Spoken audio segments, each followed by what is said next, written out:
They said time heals everything, but time didn't heal a thing. It just sharpened the knife. 5 years after walking away from the family circus, I returned for one night, one toast, one final chance to believe they'd changed. An inheritance party. Bright lights, raised glasses, fake smiles thick enough to choke on. And then Dad announced my brother as the sole heir. The room clapped. I didn't.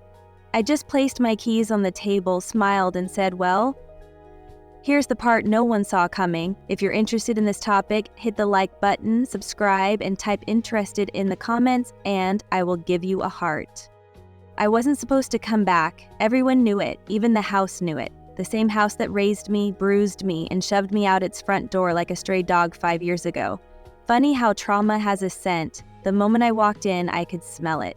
Perfume, champagne, expensive hypocrisy, all wrapped in the soft glow of chandeliers that didn't shine nearly bright enough to cover the cracks. And trust me, there were cracks. Cracks in the walls, cracks in relationships, cracks in my mother's expression when she saw me walk in wearing confidence like armor. She gave me the kind of half-smile moms use when they want you to think you're welcome while praying you don't stay long. My brother, on the other hand, looked like he saw a ghost who knew all his secrets. And honestly, I did, but the show must go on, especially when the audience is rich, bored, and eager for drama. You came, Dad said, hugging me in that stiff, awkward way people hug when they want witnesses to believe a relationship exists. Well, I replied, I heard there would be snacks. It was my first tiny act of rebellion of the night, just a simple sentence, but the way my sister-in-law's eyebrow twitched, worth it. But let me tell you something about inheritance parties. They're not celebrations. They're psychological battlegrounds with wine. Everyone pretends they're grateful, wholesome, united. But deep down, every person in that room is mentally calculating the value of a future they didn't earn. And tonight, I was the biggest miscalculation of them all. 5 years ago, I left this family with nothing. No support, no money, no good luck, not even a spare casserole. My brother got the business, I got silence. He got land, assets, and applause. I got a bus ticket and a warning not to come crawling back. Spoiler alert, I didn't crawl, I climbed. I built a life in the dark while everyone here assumed I disappeared. And tonight, when I showed up with my head high and my heels higher, they didn't just notice. I ruined their script. You look different, my aunt whispered, her eyes scanning me like I was a charity case that somehow won the lottery. Don't you look... That's what peace does, I said. And it was true. Peace looks good on me. Power looks better. Dad stood at the center of the room, tapping his wine glass for attention, wearing the same self-important smirk he used whenever he felt untouchable. The room quieted instantly. People leaned in, my heartbeat slowed.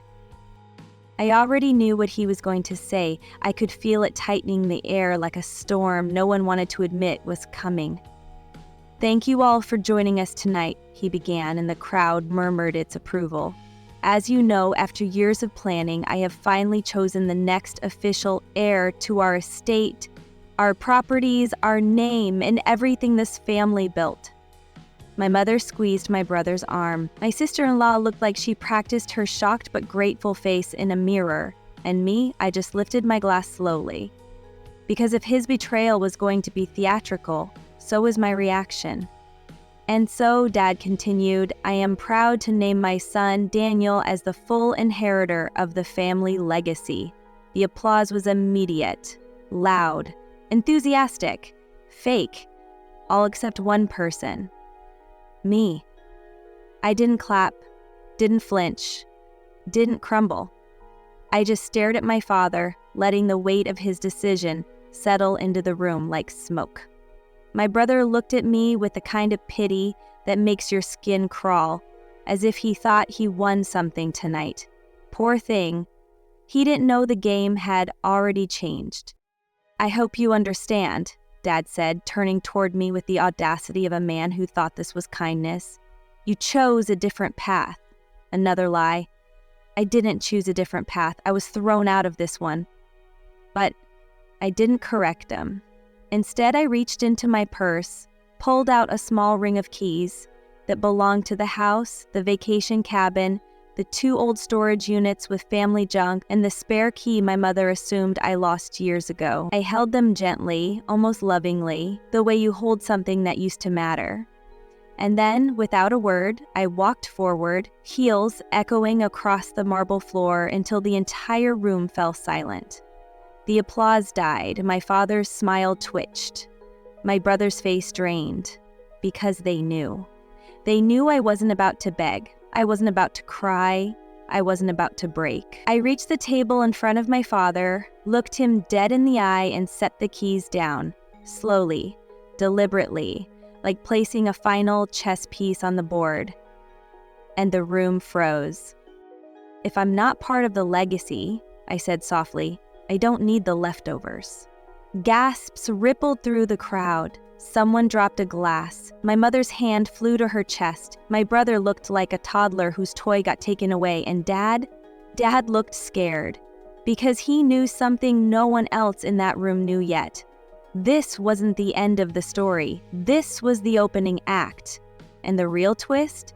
I hadn't even started. But before I walked away from the table, I looked back at the crowd with a cool smile and said the one sentence that cracked the night clean open. "Now, shall we begin?"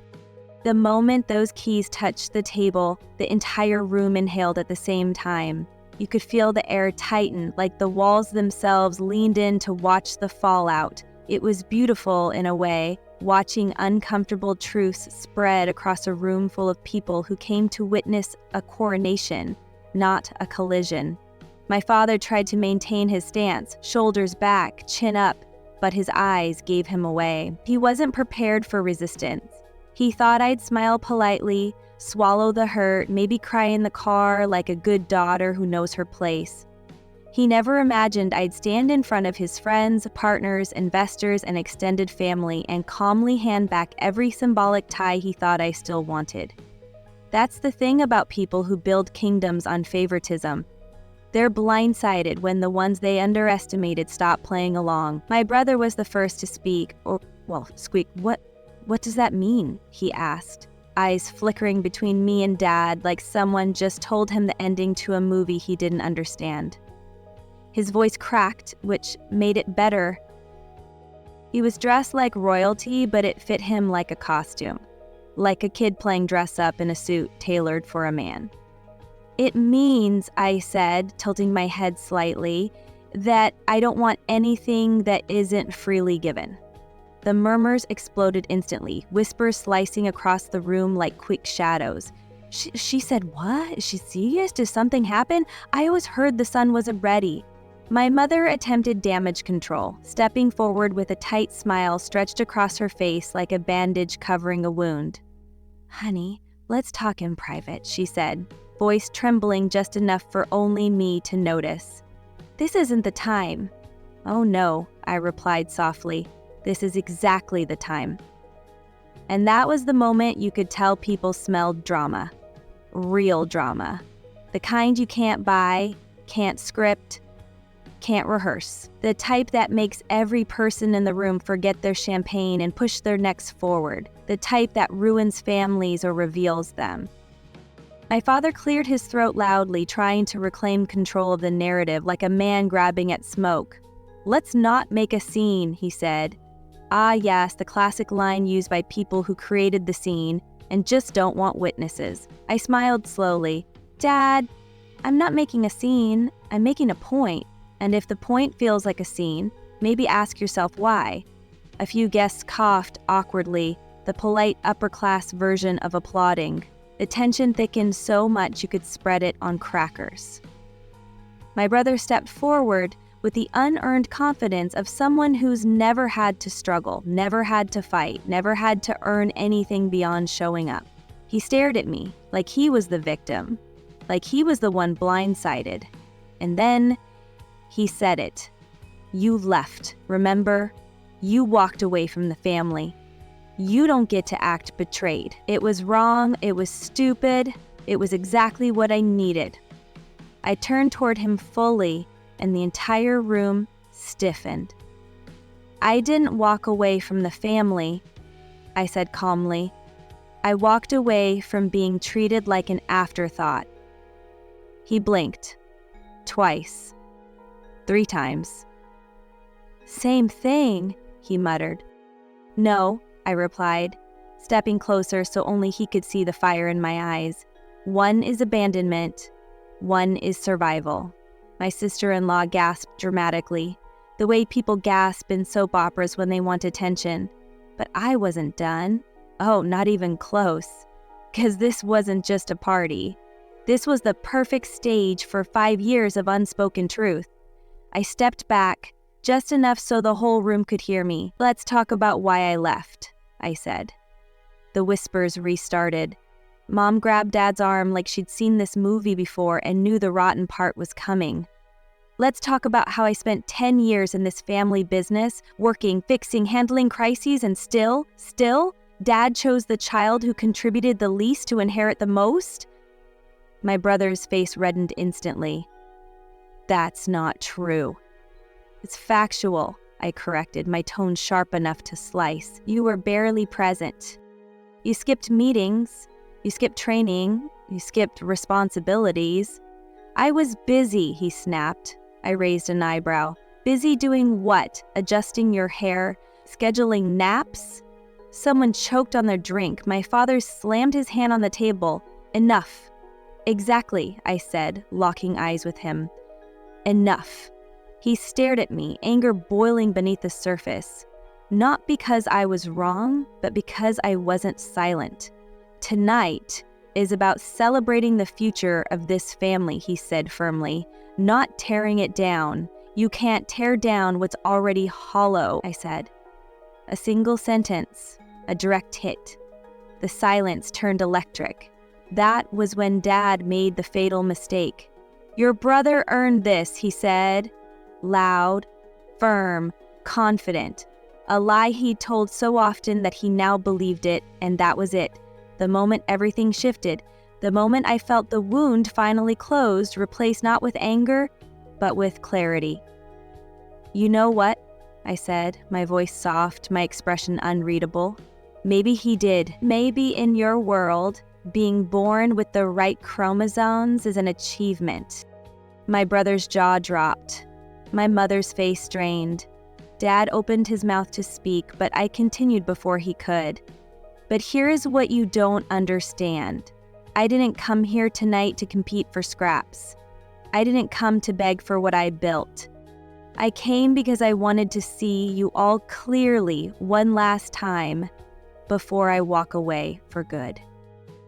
The room felt like it tilted, just slightly. Faces blurred, champagne glasses trembled, and then, with every eye on me, I said the words that would haunt them long after I left. "I didn't lose anything tonight. I confirmed what I already knew." I paused, letting the tension coil tighter. This family never expected me to rise, and that's exactly why I did. The shock was instantaneous. They expected tears, collapse, pleading, but strength? No. That was the twist no one prepared for. I turned, ready to leave, keys surrendered, past abandoned, when suddenly someone called my name. And that's when the real story began. But before I open that chapter, let me ask you this, because it's the question that shaped everything that came next. If your own family erased you for 5 years, would you stay for the humiliation or walk out before they ever saw you fall? When someone called my name, the room shifted again. Not in the chaotic way it did when Dad disowned me for sport, but in the deliberate way a stage shifts right before the plot twist. Every head turned. Every whisper died. Even the chandelier seemed to hold its shine, waiting, and with perfect timing. As if the universe had been sitting backstage sipping espresso, a figure stepped forward from the crowd. It was Mr. Haldon. My father's longest business partner, the man whose signature financed half of our family deals, the man Dad worships like a financial deity. And tonight, he was walking toward me. Not my father, Not my brother. Me. His expression wasn't the polite corporate mask he wore for negotiations. It was respect. Pure, undeniable respect. The kind I had never received from my own blood. He said my name again, louder this time, and it sliced through the silence like a blade through silk. My father's shoulders tightened, my brother blinked in confusion. My mother's hand gripped her wine glass so tightly I thought it might shatter. But me, I stood still. Calm, the storm had already hit. I was just watching the aftermath rearrange the room. "I need a word with you," Halden said, ignoring the tension dripping from every corner of the room. Dad stepped forward, desperate to reclaim his authority. "Halden, this isn't the..." Halden raised a hand, a single, small gesture, and my father, my loud, overbearing, my ways or the highway father, went silent. That alone was a historical event. But what Halden said next was the beginning of the unraveling they never prepared for. "I heard what was said tonight," he said. "And I want you to know something. Your daughter ran the operations better than anyone I've ever worked with." The room gasped. Aunts clutched pearls. My brother froze. My sister-in-law looked like she was quietly calculating whether fainting would get her more attention. Halden wasn't done. "When she left 5 years ago, I knew immediately that the backbone of the business had left with her." Another gasp. "And when I saw who you handed the reins to tonight," he glanced at my brother, then back at me, "that confirmed why everything has started falling apart. That was it." The atomic moment. The sentence that cracked the entire inheritance party like a dropped champagne bottle. My father's face turned a shade of red I'd never seen. Not blush, not anger, humiliation. Deep, public, undeniable humiliation. "That's enough," Dad snapped, trying to regain control. "This is a family matter." "No," Halden interrupted. "This is a business matter disguised as a family matter." The crowd murmured again. People love nothing more than watching a powerful man lose control in front of an audience. Halden turned back to me, his voice lower now, serious. "You belong in leadership. Not behind it, not under it, not ignored. It was the validation they never gave me. Not because I begged, not because I fought for scraps, but because someone powerful finally said it out loud, and meant it." "Actually," Halden continued, "I came here tonight hoping to speak to you, because I've been reviewing something." He pulled out a folder. A thick, official-looking folder that could either ruin lives or build empires. Dad lunged forward. "That's confidential." "Not anymore," Halden said. "Not after tonight." My heartbeat slowed. The room hummed. The smell of money, power, and family secrets hit the air. Halden opened the folder, revealing pages of neatly organized documents, business performance charts, profit loss timelines, contract renewals, tenant complaints, internal reviews. "I commissioned this audit myself," he said, "because I needed to know the truth about where this business is headed." My brother puffed his chest, trying to appear confident, which was adorable in a tragic way. Halden nodded toward the charts. "And the truth," he said, "is that everything collapsed the moment she left." Silence. Heavy, satisfying silence. The kind that tastes like justice. My mother swayed slightly, like someone unplugged her from her delusion. My brother stepped back, swallowing hard. My father looked like he wanted the floor to open and swallow him whole. "The contracts she managed," Halden continued, "they stayed stable for years." He turned the page. "The contracts he managed," he looked directly at my brother, then at the room. "3 expired, 2 were mishandled, 1 is now under legal dispute." My brother opened his mouth. Halden raised a finger. "Don't speak." The crowd erupted into murmurs again, louder this time, fueled by scandal, betrayal, and the thrill of watching a golden child turn to dust. I didn't smile, not yet, not because I didn't want to, but because the moment wasn't finished. "I intend," Halden said clearly, to withdraw my investment from the family business unless she, he pointed at me, is restored to a leadership role. My father sputtered, "You can't be serious." "Deadly," Halden replied, "and if you lose my investment, you lose half your assets." My father staggered. My mother gasped like someone stole her diamonds. My brother looked like he might faint. I just breathed. Slow, controlled, calm. Halden closed the folder. "I don't want an answer tonight," he said. "I want honesty. And she, again pointing at me, has been the only honest part of this business." Then he leaned closer, his voice a quiet rumble only I could hear. "And if they don't choose wisely, call me. We'll build something better." The world tilted. For the first time in my life, I stood at the center of the power, not as the overlooked daughter, not as the scapegoat, not as the invisible workhorse, but as the threat, the asset, the one they needed to survive.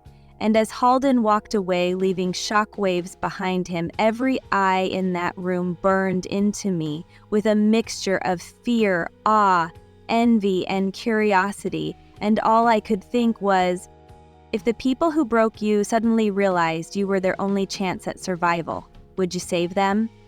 Or let the empire they stole crumble beneath their feet? When Halden walked away, the inheritance party didn't just shift. It imploded. Quietly at first, like a building that starts cracking before it collapses. The whispers weren't whispers anymore. They were sharp, unfiltered, judgmental fragments, slicing through the room like glass. And every single one of them was about my family, not me.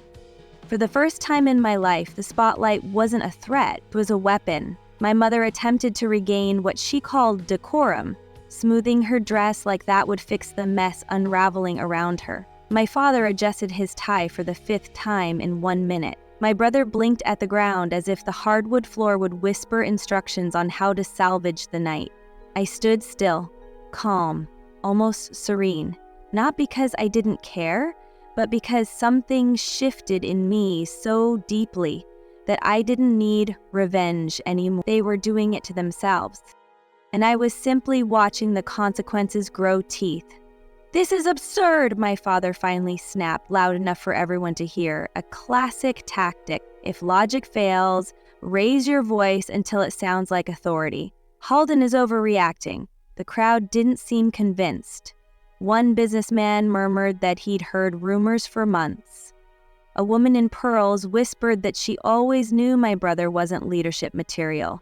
Another man cleared his throat and said, "If Halden pulls out, the investors will panic." My mother heard that one. Her face paled. She turned to my father, voice trembling just slightly, so slightly only someone like me, someone who had spent her entire childhood memorizing her mother's emotional microtics, would notice. "You didn't tell me things were this bad," she whispered. My father didn't answer, because he couldn't. Because the truth was heavy, ugly, undeniable. And tonight, it had nowhere left to hide. My brother finally lifted his head, jaw clenched, eyes blazing with the kind of defensive anger people use when they know they've been exposed. "Everyone needs to calm down," he said, trying to sound firm but cracking halfway through. "The business is fine." It was a lie, and the room knew it. 2 men exchanged looks. One woman snorted, covering it with a cough. My sister-in-law touched his arm, whispering something that sounded a lot like, "Say something else," which was hilarious because his something else was even worse. "This is her fault," he blurted, pointing at me with the energy of a toddler blaming a sibling for a broken vase. "Everything started falling apart when she left." Oh, the irony. He intended it as an accusation, but instead, he confirmed every single thing Halden had just revealed. The room erupted in murmurs again. Some people nodded, some raised their eyebrows. One elderly woman actually sighed and said, "Well, that explains a lot." My father hissed, "Daniel!" But it was too late. The truth was out and everyone knew it. I took one step forward, one small, deliberate step. The crowd hushed instantly. I didn't need a microphone. My voice didn't need volume, it needed clarity. So let me get this straight, I said softly, tilting my head. You're admitting I held that business together? My brother swallowed. That's not... I meant no, I cut in calmly. You meant exactly what you said. A ripple of stunned fascination moved through the room. People were leaning in now, not because they wanted gossip, but because they sensed the shift in power. This wasn't a daughter confronting a father, this was a leader confronting a failing dynasty. You want to blame me for the collapse? I continued. You want to act like I abandoned the family? I paused, letting the tension tighten like a rubber band stretched to its limit. But we all know the truth. I didn't leave the family business. The family business left me. My father stiffened. My mother exhaled shakily. My brother opened his mouth, but no sound came out.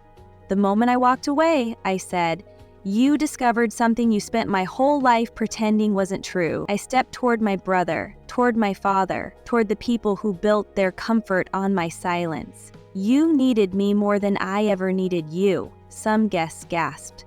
Others nodded. A few whispered, she's right. My father clenched his jaw, and for a second, just a second, I saw fear in his eyes. Not fear of me, fear of the truth, fear of losing everything. Fear of the consequences that had finally come home. He stepped forward, ready to argue, ready to reclaim the control that had slipped out of his hands like sand. You have no idea what you're talking about, he said. But the tone was wrong. Tight, thin, defensive. Dead gave away. So I held his gaze as I delivered the sentence that knocked the entire room off its axis. If the business is falling apart because I left, then maybe you chose the wrong heir. The words hit the room like a grenade thrown into a library. Silent for a split second before the shockwave exploded, guests gasped. One woman actually whispered, "Oh my God." Someone in the back muttered, "She's not wrong." My brother's face contorted through 7 emotions in 3 seconds. Anger, embarrassment, fear, confusion, denial, ego, panic. My mother sat down slowly, pressing her fingers to her temples like she finally saw the picture clearly for the first time. My father had no comeback. None. Because there wasn't one. Then, as if the universe wanted to twist the knife, another voice joined the chaos. "Actually," someone said loudly, "I agree with her." The room turned. It was Mr. Chen, another major investor. Then another voice. "She was the best one they had." Then another, "Why wasn't she considered?" Then another, "If she ran things, we wouldn't be here." And suddenly the murmurs weren't whispers, they were a rising tide, a wave of awakening that swept through the room, pulling my family into the undertow. Investors questioning, partners reconsidering, friends gossiping, allies turning. The room was no longer a celebration, it was an autopsy. And my family's legacy lay on the table, every flaw exposed under harsh lighting. For the first time in my life, I didn't shrink. I didn't apologize. I didn't explain. I just stood there, breathing in the truth like oxygen. And as the noise swelled, as panic flickered across my father's face and my brother's confidence crumbled like brittle stone, a single thought rose in my mind. If the people who once silenced you suddenly begged for your voice, would you speak to save them? Or watch quietly as the dynasty they stole from you burns to the ground? The moment the investors started murmuring, the atmosphere inside that inheritance party changed from uncomfortable to predatory.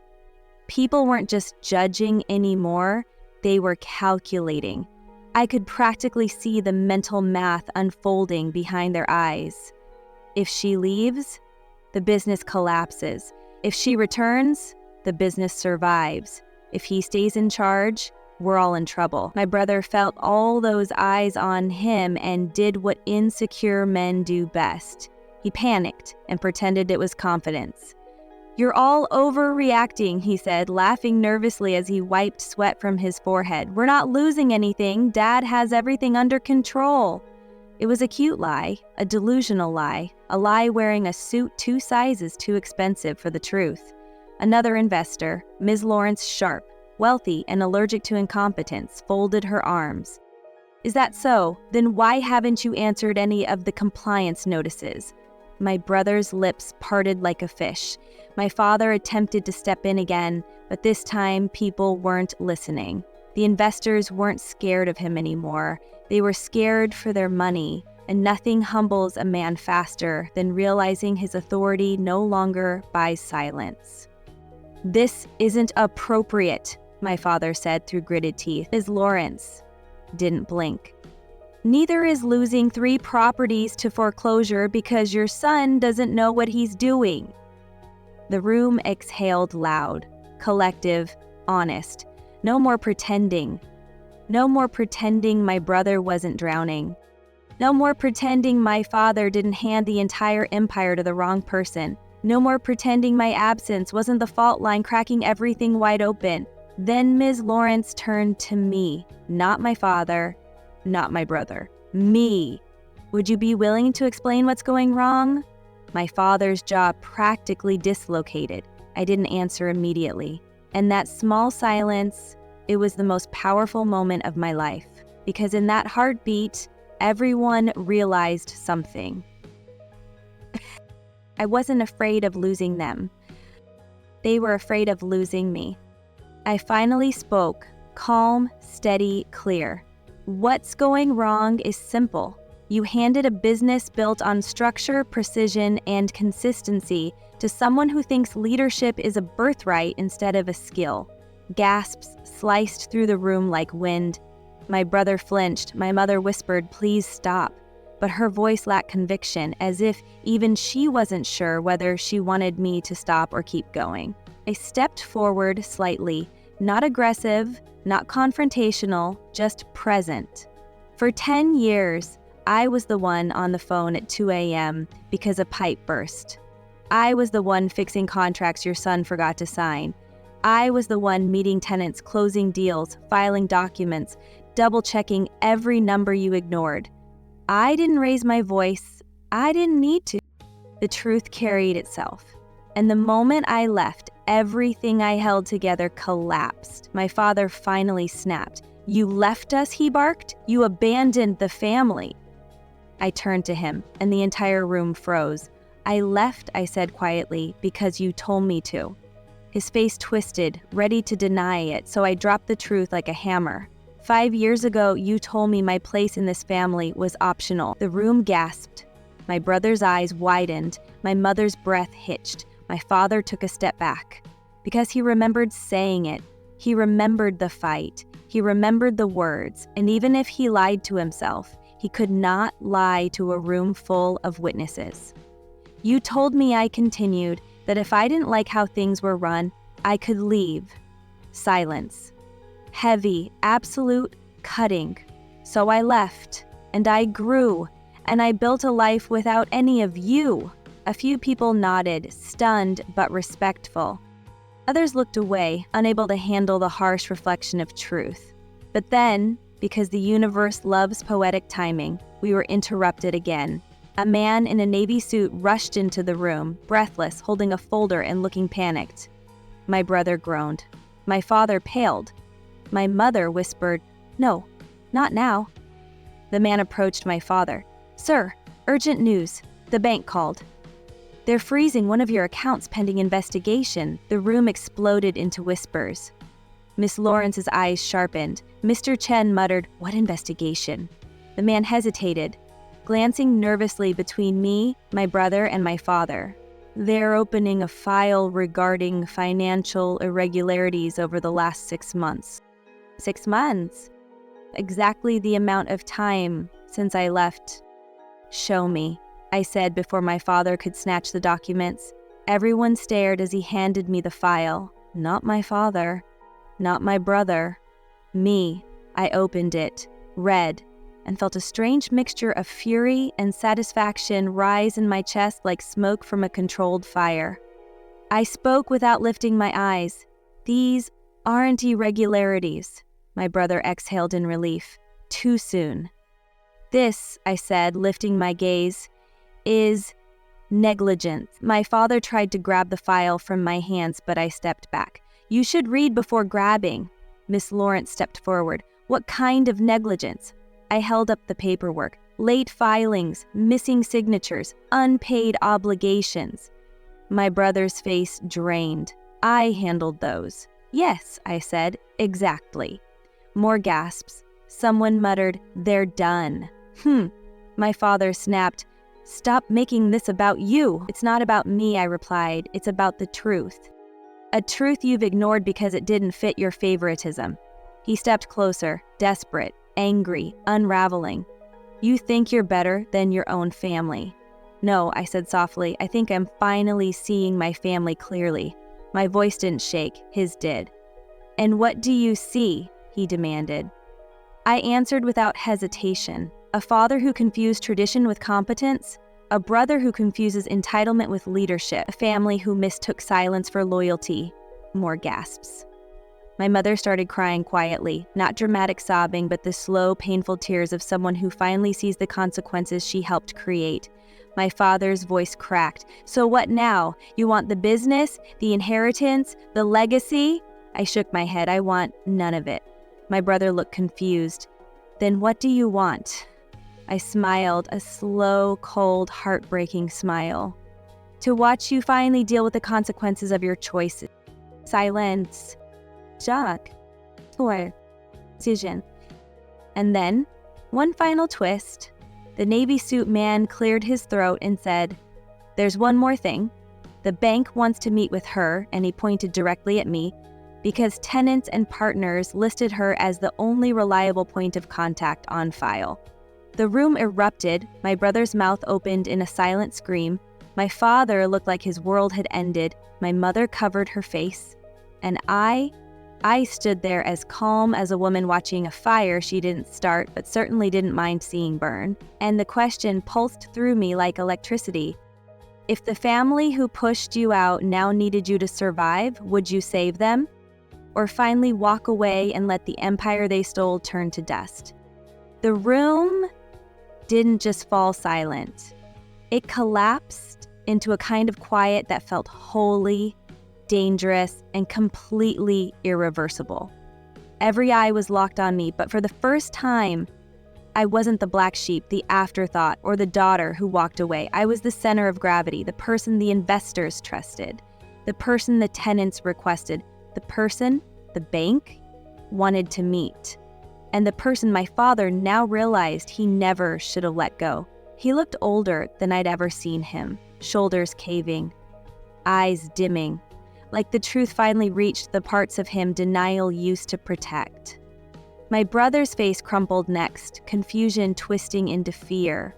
Not fear of me, fear of exposure, of losing everything he didn't earn, of being seen for who he really was without the family name shielding him.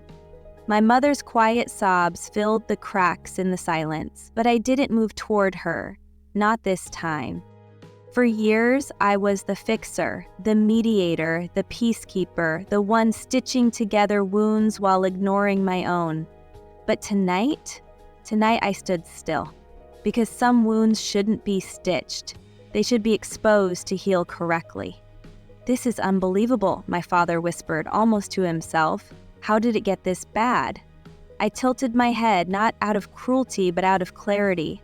The day you chose the wrong heir, I said, is the day things started breaking. He shook his head. No, I chose the son because he was easier, I finished for him. Not better, not smarter, not more capable, just easier. His mouth pressed into a thin line, and then, for the first time in my life, he didn't argue. That silence was more honest than anything he'd told me in 30 years. Ms. Lawrence, the sharp investor, stepped forward. With all due respect, she said, your daughter is the only reason your business lasted as long as it did. You should have known that. Dad looked at her, then at me, then at the floor. He swallowed hard, like the truth was a stone stuck in his throat. So what now? He asked finally, looking up at me with a mixture of fear and something dangerously close to humility. The bank wants her, Miss Lawrence said. Your partners want her, and your tenants trust her. But she doesn't want us, my brother muttered. And he was right. 5 years ago, when they slammed the door on me, I begged the universe for closure. Tonight, the universe delivered closure, wrapped in poetic justice. My father took a hesitant step toward me. If you come back. No, I said. Soft, firm, final. The crowd gasped. My brother's knees buckled slightly. My mother cried harder.